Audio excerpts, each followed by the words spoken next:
اعوذ باللہ من الشیطان الرجیم بسم اللہ الرحمن الرحیم۔ السلام علیکم ورحمۃ اللہ وبرکاتہ۔ اوج بن انک نامی شخص سے متعلق مفسرین نے اور علماء نے جو کچھ لکھا ہے ہم یہاں اس سے من و ان نقل کر رہے ہیں۔ معرف القرآن میں ہے۔ اس موقع پر اکثر کتب تفسیر میں اسرائیلی روایات کی لمبی چوڑی کہانیاں درج ہیں، جن میں اس ملنے والے شخص کا نام اوج بن انیک بتایا ہے اور اس کی بے پناہ قد و قامت اور قوت و طاقت کو ایسی مبالغہ آمیزی کے ساتھ بیان کیا ہے کہ کسی سمجھدار آدمی کو اس کا نقل کرنا بھی بھاری ہے۔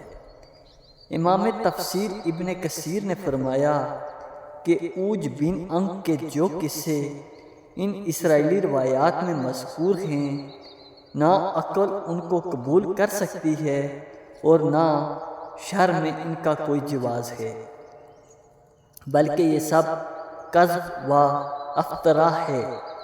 بات صرف اتنی ہے کہ قوم املاکہ کے لوگ چونکہ قوم عاد کے بقایا ہیں، جن کے ہیئت ناک قد و قامت کا خود قرآن کریم نے ذکر فرمایا ہے، اس قوم کا ڈیل ڈول اور قوت و طاقت ضرب المثال تھی۔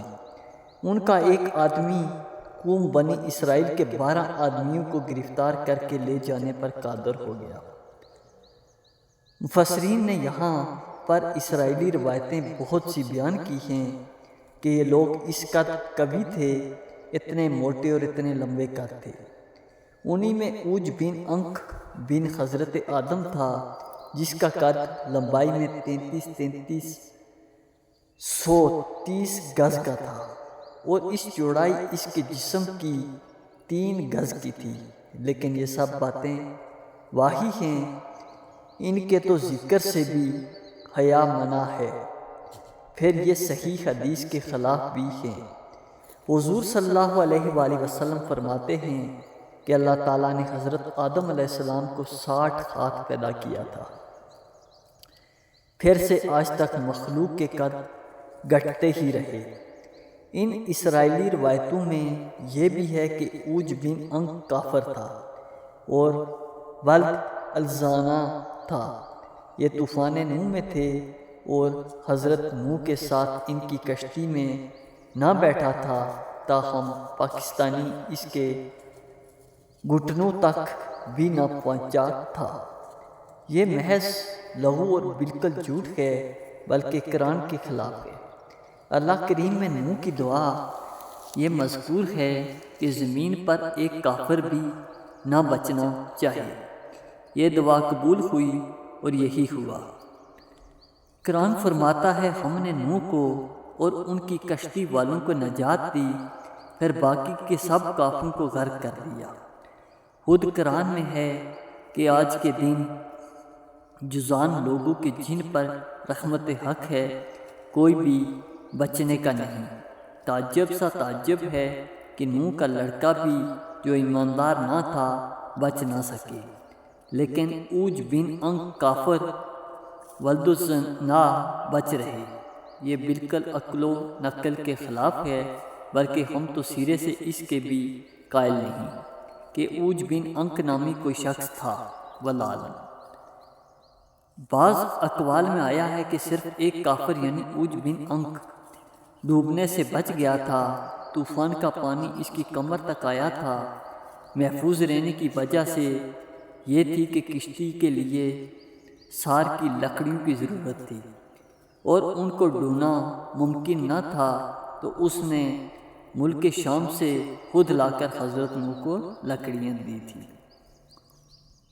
اوج کی یہ داستان قرآن مجید کی ظاہری عبادت کے خلاف ہے۔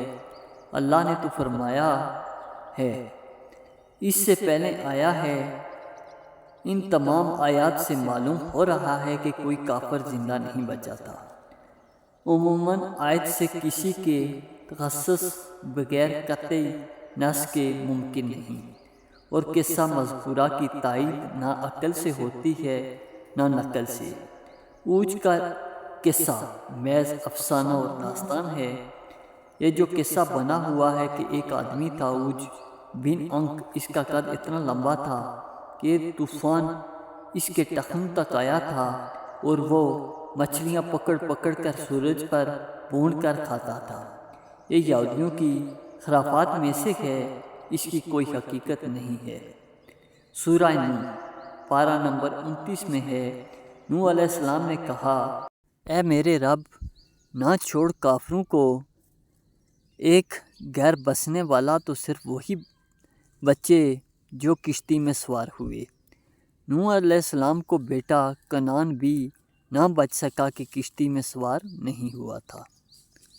حدیث کی بنا پر علامہ شوکانی رحمۃ اللہ علیہ نے فتح القدیر سورہ مائدہ کی تفسیر میں اور مشہور حنفی فقیہ اور محدث مولا علی قاری رحمۃ اللہ علیہ نے الموضوعات الکبیر میں اوج بن انک نامی شخص جس کی قد و قامت میں انتہائی مبالغہ سے کام لیا ہے، اس کے واقعہ کو من گھڑت قرار دیا ہے۔ خلاصہ یہ کہ سوال نامہ میں اوج بن انک نامی شخص سے متعلق جو مفوق الفطرت باتیں مذکور ہیں وہ سب کے سب ان اسرائیلی روایات سے ہیں جو قرآن و حدیث کے خلاف ہیں، لہٰذا ان کا بیان کرنا درست نہیں ہے۔